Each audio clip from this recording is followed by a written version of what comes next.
folks. My name is Maureen Yap, and I'm the VP of Public Policy and Senior Counsel for Fair Lending at the National Fair Housing Alliance. The National Fair Housing Alliance is the only national organization dedicated solely to fighting housing and lending discrimination. We're also an umbrella group for about 150 local fair housing groups across the nation, including some of them that are here today. So thank you so much for having me, and we're going to get started, and Michelangelo is going to help me with the slides. So I love the theme of today's discussion. The buck stops here, fair housing and the importance of local enforcement. The work that you all do, your engagement, the fact that you care about housing is more important than ever. I'm going to talk to you today about the fair and affordable housing crisis, a little bit about the Trump administration's actions that are worsening that crisis, and then some things that we can do, and then I'd love to save a little bit of time for questions, so have your questions ready.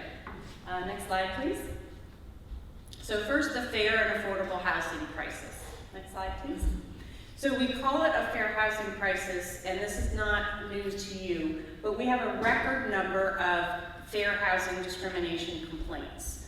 The majority of the complaints are related to discrimination on the basis of disability, but we've also seen complaints on the basis of harassment and domestic violence skyrocket throughout the nation. Also, there is a wide and persistent Black, white, and Latino white homeownership gap and wealth gap. With respect to the homeownership gap, the gap between the Black homeownership rate and the white homeownership rate is actually larger than it was when discrimination was legal. That means before 1968, before passage of the Fair Housing Act. Also, we see continued housing segregation. So we see that some of the areas that were formerly redlined and underserved remain that way.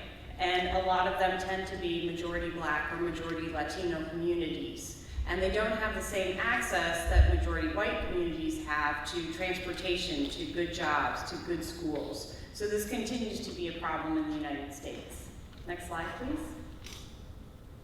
We're also in the midst of an affordable housing crisis. And living here around Northern Virginia or Arlington, Virginia, this is not news to you. But I'll go over a couple of the facts. So we have an unprecedented number of renters that are what we call cost burdened. And cost burden means that folks are spending more than 30% of their income on rent. And of course that burden also falls disproportionately on Black and Latino renters. In addition, again, not news to you, for those living here, we have record high homeownership costs. And it's not just a problem here in Arlington, Virginia. For so many communities across the nation, the average family, the cost of homeownership makes homeownership unaffordable and out of reach for them. And then compounding this issue for both renters and homeowners is escalating homeowners' insurance costs due to climate change. So in so many communities, folks who have long held their home have to figure out how they're going to pay homeowners' insurance costs as those costs keep rising. And in some areas, they've even lost the ability to insure their home. No insurers will insure their home, which means that they are one climate crisis away from losing all the equity and wealth that they've built up in their home. Next slide, please. So now we're going to talk about the Trump administration actions as they affect housing and lending. This part will not be fun, spoiler alert. But what we've tried to do at the National Fair Housing Alliance is take this kind of fire hose of information and break it into certain categories so we can understand the big picture of what's happening in housing and lending. Next slide, please. So first we'll talk about the administration actions that are increasing housing costs for the average renter and homeowner. The National Association of Home Builders has publicly stated that the tariffs and attacks on immigration are making it almost impossible for them to build new homes, especially affordable housing. So it's not a secret that a lot of the backbone of housing construction comes from immigration. But what you may not know is that there's always been, or there has recently been, a shortage of skilled trades, and those are mainly fueled by immigrant labor. And with the attacks on immigration, the National Association of Home Builders is stating that they're having a really hard time finding folks to fill the skilled trades. Also, the administration has delayed key infrastructure projects that were passed as part of the Biden administration, billions of dollars that were supposed to go out to communities.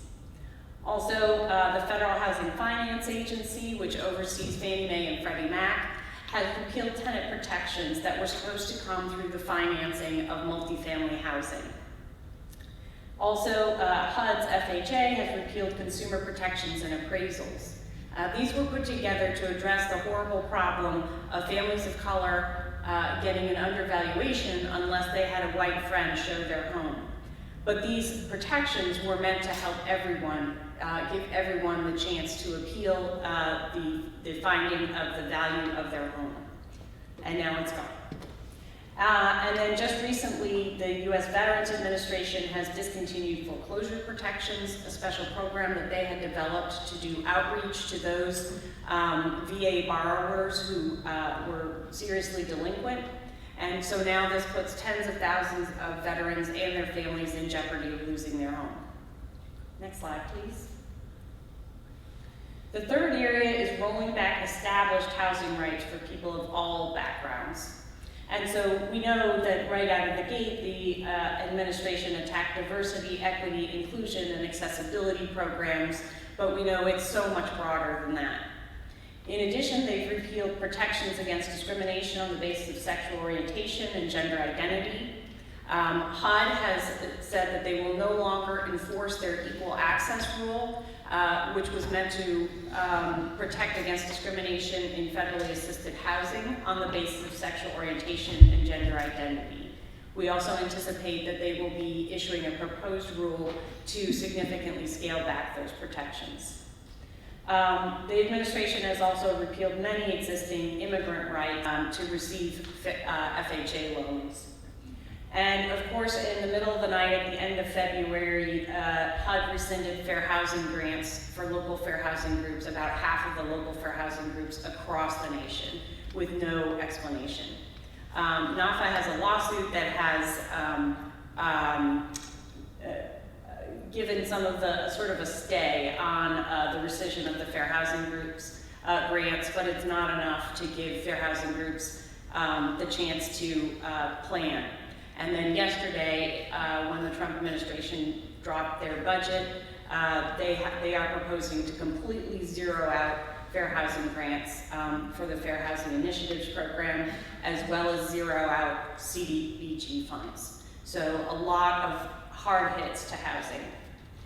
FHFA has also pulled back support for down payment assistance. This is a program authorized by statute by the Equal Credit Opportunity Act for what's called special purpose credit programs. And that means down payment assistance, flexible underwriting, etc., for formerly redlined areas or other areas that have experienced discrimination. And then last week, the Trump administration ordered agencies to disregard what's called the disparate impact theory of discrimination. We know that oftentimes the way discrimination works, it's not obvious, there's no smoking gun, there's maybe not a specific statement, especially with complex systems like lending systems, artificial intelligence. So we use disparate impact theory to establish and follow the court's guidance in terms of how to establish discrimination. And in 2015, the Supreme Court upheld the disparate impact theory under the Federal Fair Housing Act. However, the administration has just decided that they're just going to disregard it, and they may overturn some of the cases that were used and built on the disparate impact theory. Next slide, please. The administration is also ignoring the threat to local communities from climate change. They have terminated HUD's $1 billion Green and Resilient Retrofit program that was meant to bolster many homes and communities against climate change. Also, they've undermined equity in the CDBG disaster recovery to ensure that those funds were provided in an equitable manner across communities. Of course, now the new budget proposes no CDBG funds. They also, FHFA rescinded the climate-related risk management lens that was supposed to guide Fannie and Freddie as they think of the risk posed by the mortgages that they buy. And finally, they've also cut NOAA staff, which is the National Weather Service, which means that puts our communities at risk because we might not have the early warning of impending climate disasters that we typically have. Next slide, please. And it's no secret living in this area that we are all really hard hit by the administration eviscerating key agencies that provide people with access to fair and affordable housing. The administration has pivoted the U.S. Department of Justice from embracing civil rights to attacking folks who uphold civil rights. HUD has also been eviscerated, a lot of pressure to take early retirement, take early outs, in addition to eviscerating some of the key programs like fair housing grants. Also, the Consumer Financial Protection Bureau has been asked to stop their work, and the Federal Housing Finance Agency has put their entire fair lending team on administrative leave, as well as fired some of the fair lending officers at Fannie Mae and Freddie Mac. So in total, that means at the federal level, there's really no one watching fair housing and fair lending. Next slide, please. Last, the administration is jeopardizing people's data privacy and protections from unfair algorithms, allowing DOJ and ICE access to our non-public personal data. It's not clear what DOJ is doing, but ICE is using it to target immigrant families. They've also rescinded their responsible AI framework, and my most recent favorite, they've empowered a college junior with no expertise in government or housing to rewrite HUD's regulations using AI. No idea how they're going to do that. Next slide, please. So there are various things we can do. Next slide, please. And there's a lot of areas of resilience, and I assume that a lot of you are already involved in these. So this is my boss, Lisa Rice, she's fabulous, at the hands-off housing in front of HUD. A lot of grassroots organizing. We communicate with the press, try to get them educated. Many of the states are standing up and doing a wonderful job. The courts have upheld our rights in several areas. The last three need a little work, the corporations, Congress, and academia, but even there we're starting to see sprouts in areas of resilience. Next slide, please. If you take away one thing, the most important thing is for us to tell our stories. We get that question again and again when we go up to the Hill to advocate for fair housing. A lot of folks still don't understand what fair housing means, what it means for them specifically in their community. So I'll just share with you the story of the Fair Housing Group on the left. These are taken from materials we prepared when they went up to members of Congress to lobby for fair housing grants. So the New York Fair Housing Group had done an investigation based on an intake where a woman had been propositioned by a landlord who offered her a discount on rent in exchange for sex. And by the time they had completed their investigation, they found that this landlord's bad acts went back for generations. And so they worked with the Department of Justice to make sure that he was never in contact with the tenants, but he was allowed to keep the ownership of the property. So now the consent decree has expired, the landlord is back in contact with the tenants, and this Fair Housing Group does not have the funds to educate the community about their fair housing rights. These are really important stories that we need to collect and lift up and share with our friends, our family, and our elected officials. So I hope you'll join us in fighting for fair housing and fair housing funding. Thanks so much, and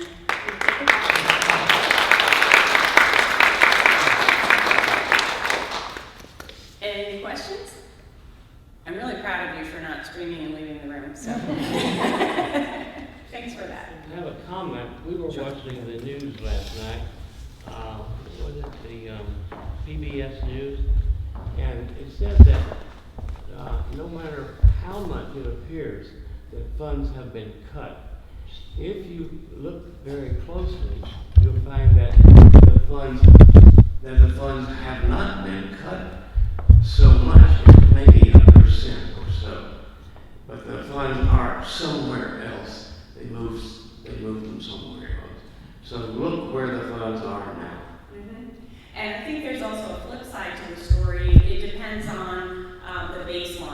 somebody uses. So sometimes you'll see it's been cut by a percentage. So the CFPB, for example, the total amount is actually 70% of their funds have been cut.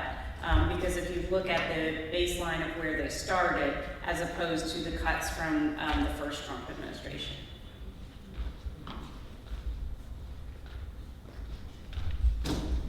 Hi, thank you for the presentation. It's really just so sad to see all these actions taking place. Like, it's just like everything all at once. It's hard to like grasp the impact. My question is, how do you kind of go about assessing the impact of each of these actions and saying, okay, like, I guess prioritizing them on which ones to push back on most or fight back that are going to have most impact in the community, and then how do we message that out to members of the community so that we know, which impacts are really going to be felt, and we need to focus on these first, because it's like right now it seems like a tidal wave, and it's like, where do we go? So that's my question. Yeah, absolutely. So at the beginning of the year, we created our priorities for the National Fair Housing Alliance, and then as this fire hose of information came, we were able to kind of sort each one of them into these buckets that you just saw, and then we have different teams doing different things. But we're also, we're stretched really thin. We have everybody doing everything all at once. So we have policy groups, we have enforcement, we have fair housing testing policy. So what we're trying to do is focus on the things that matter the most, and a lot of times right now it's the funding so that these groups can survive and live to fight another day. So that is one of our top priorities, and we are right now in the middle of budget season, and so a lot of our work is going up to the Hill and telling these stories. And you can do that too. Feel free. I do it every once in a while just for fun. I have them, Don Byer's name and everybody programmed into my phone, and I'll just call them and say, I hope the congressman will vote in favor of fair housing funds. And it's really fun. You can just leave a message, or you can talk to somebody, and Senator Kane. And Senator Warner's is a little tougher because at one point they were so overwhelmed that they had me on hold for 20 minutes to leave a message, and then when it was my turn to talk, it just hung up, so that was not great. But, but you know what, you can still do it, while you're waiting for your coffee to brew or whatever, leave a message, because that actually matters. It matters a lot to the electeds. Hi. Who maintains oversight for all these non-governmental organizations, not-for-profits that are advocating for fair housing, whether it's the funding entity, the feds, state, town? Who maintains oversight that organizations are actually, engaging in their stated missions and goals, and who maintains, accountability for actions? Mm-hmm. So many of these grants are over several years, and actually some folks in the room might have a better sense of this because they get those grants. It's actually incredibly complicated, and that's something we've been advocating for to streamline that. So they have to go through a notice of funding availability, or a NOFO, fill out tons of paperwork, and then once they get the budget, then they have to cabinet off based on what they got the money for, and then they have to report in and keep a record, and they have technical liaisons from HUD that they have to report in. So it's no easy thing. It's not like getting a bucket of cash. That would be much more fun, but it's not like that at all. It's actually really heavily regulated, and so hopefully that answers your question. Yeah, all right, question. Hi, I'll ask the follow-up question. So these are nonprofits. Can you say something about how nonprofits are organized and how they work with their boards of directors and have other funding sources beyond their HUD grants that keep their doors open and how that connected to their communities? Yeah, and some folks from the organizations here might want to talk about that too. So yes, in addition, they have they have the nonprofit laws. So they have boards of directors. They have to provide annual reports. Some of them do have other sources at the National Fair Housing Alliance. Some of our grants have been cut midstream, and these are signed contracts. And these are grants that have been around for decades. The Fair Housing Initiative programs actually started under Ronald Reagan. So these are programs that have long had bipartisan support and have funded and done good work in communities across the nation. So yes, in addition to the federal oversight, then they also have to comply with the local and state nonprofit law. And so you'll see the annual reports. They have the, every nonprofit is tracked on ProPublica. You can look up any nonprofit's information anytime. Does that help? Did you want to say more about that? No? Okay. Do you, either of you want to say more about that? No? Okay. I mean, as a ooh, this is loud. Okay. So I'm Susan Cunningham, I member of the Equal Rights Center. Just as some background information on accountability efforts, we are a nonprofit organization that has very specific rules in the IRS.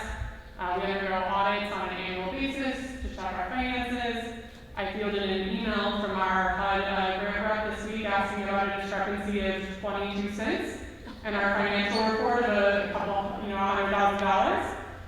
It was in Excel rounding. I just didn't have the column showing the full amount. But there is extremely strong